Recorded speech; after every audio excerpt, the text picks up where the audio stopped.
Bueno, le quiero agradecer, ya lo puso en sus redes, nosotros también, para hablar un poco de la economía. Está José Luis Espert, fue candidato a presidente, es uno de los economistas más prestigiosos que tiene el país. Yo le voy a hacer la primero le agradezco, José Luis, gracias por estar en este mediodía. Hola. Bueno, ya casi tarde aquí en Canal 26. ¿Cómo está? Le voy a hacer la primera pregunta, que es la mía. El Estado Nacional ha armado un comité de prestigiosos en lo que tiene que ver con la salud, infectólogos. ¿Por qué no se puede hacer un comité de prestigiosos economistas argentinos para tratar de salir de esta pandemia en lo económico que parece ser un grave problema hoy, José Luis?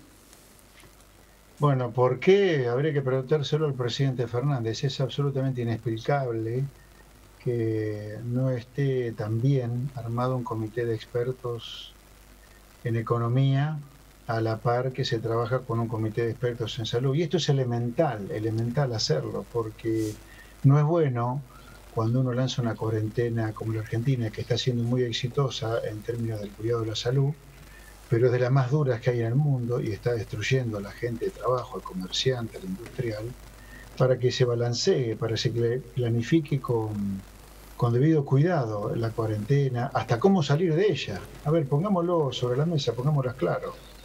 La cuarentena es un problemón para la gente de trabajo, para el comercio, para la economía, para el podólogo, el odontólogo, el autónomo, todos.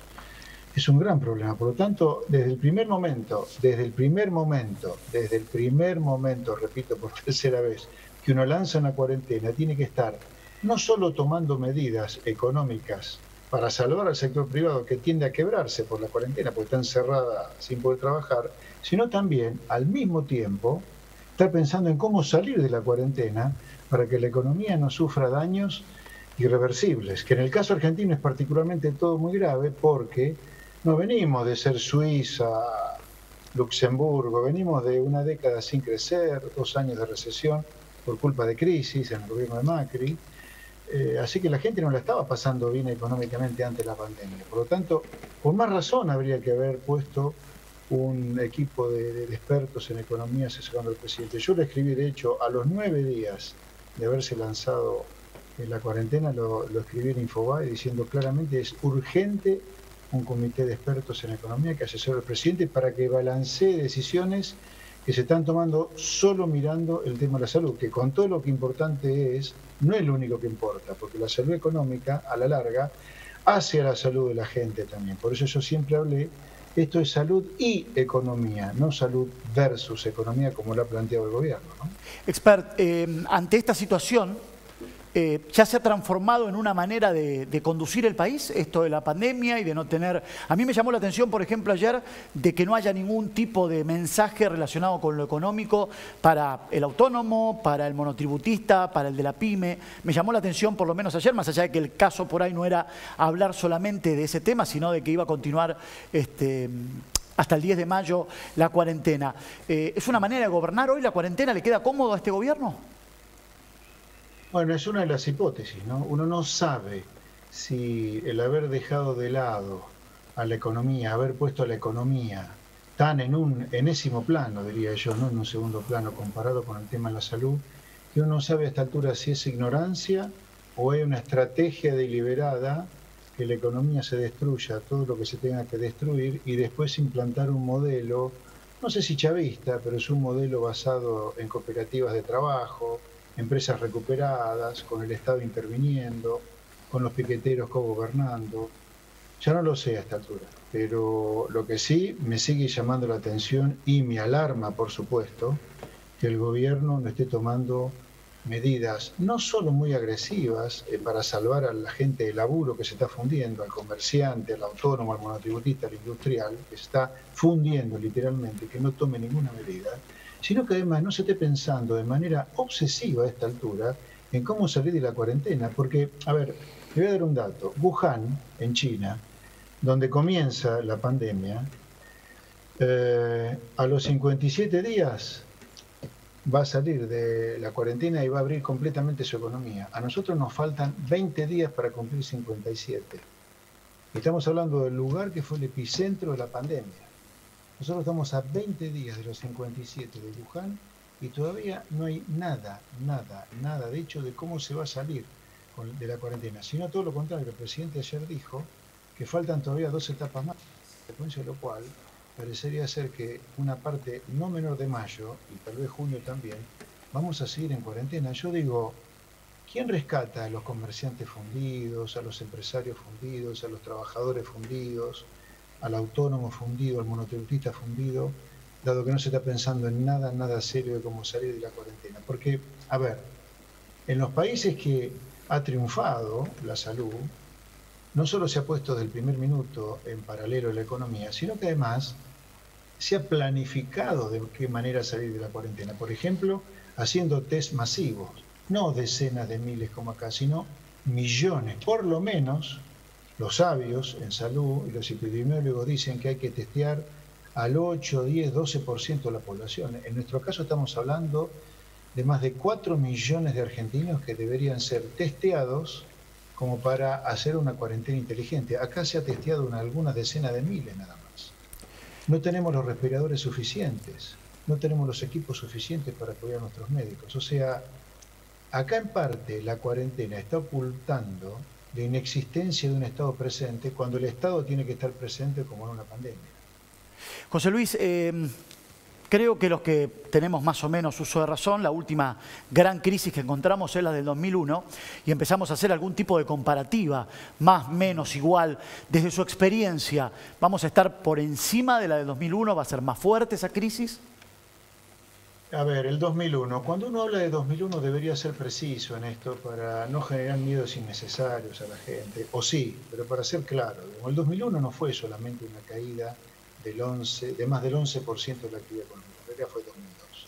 En 2002 la actividad económica cayó 11%, fue una de las caídas más grandes desde el fin de la Segunda Guerra Mundial que tuvo la Argentina. Repito, 2002, con más del 11% de caída de actividad, fue de las caídas más grandes que Argentina tuvo en su historia.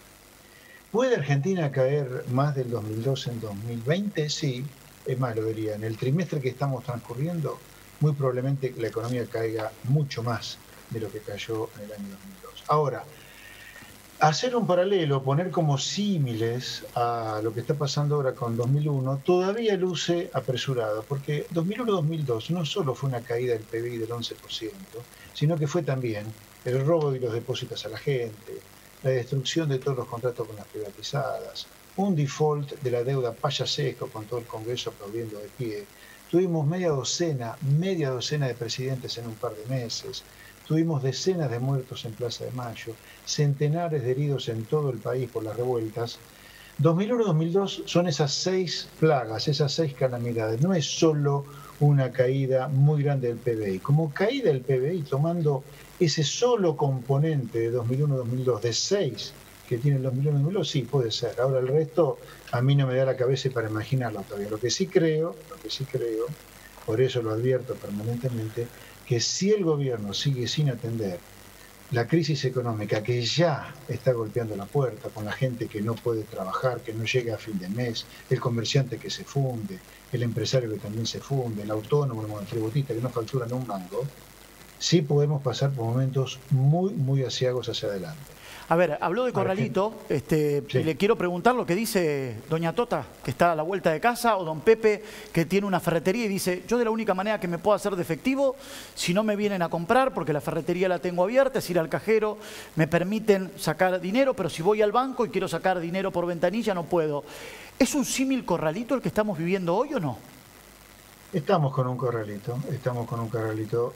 Yo le diría, lo menos probable es que el corralito termine en un corralón como sí terminó el corralito de 2001. No sé si lo recuerdan, pero en 2001, en noviembre o diciembre de 2001, Cavallo lanza un corralito con límites a la extracción de efectivo, pero eso terminó indefectiblemente en un corralón con el robo de los depósitos que ya presidente Duhalde le hizo a la gente de la plata que tenían los bancos, porque no había manera, lamentablemente, después de un corralito que no hubiera corralón.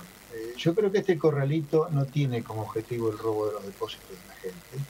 Yo creo que es un corralito transitorio, pero sí, estamos en un corralito. Pero yo todavía le diría a la gente que no tenga pánico por el tema de sus ahorros, Me da la sensación que no es el objetivo de este gobierno un corralito. Sí, repito, y es un gran signo de interrogación, si tamaña irresponsabilidad de parte del gobierno en el manejo económico en paralelo con la cuarentena, es solo ignorancia o acá hay otro proyecto de mediano plazo que es empobrecernos a todos para ir a una economía más parecida a la que quiere el mundo piquetero, digamos, de cooperativas, de empresas recuperadas, de asistencialismo del Estado.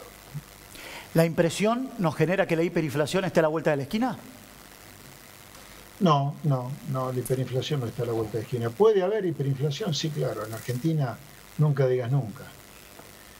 Todo puede pasar, pero le diría, lo que sí vamos a una aceleración de la tasa de inflación muy alta en la segunda parte del año, probablemente vamos a terminar el año en algún momento con 3 dígitos de inflación, el año que viene probablemente también sea un año de 3 dígitos de inflación. Sí, vamos a una situación de inflación muy comprometida, social muy comprometida, y ahí todo puede pasar, pero hoy yo le diría, no es que niego la posibilidad de una hiperinflación, sino que la primera etapa que veo es que Argentina va a ir a una inflación otra vez, como hace prácticamente 40 años que no tenía, de 3 dígitos de inflación anual. José Luis, fue muy amable, fue muy didáctico, le agradezco, que tenga muy buen domingo. Muchísimas gracias. Muy buenas tardes, gracias a usted. Que siga muy bien. José Luis Espert.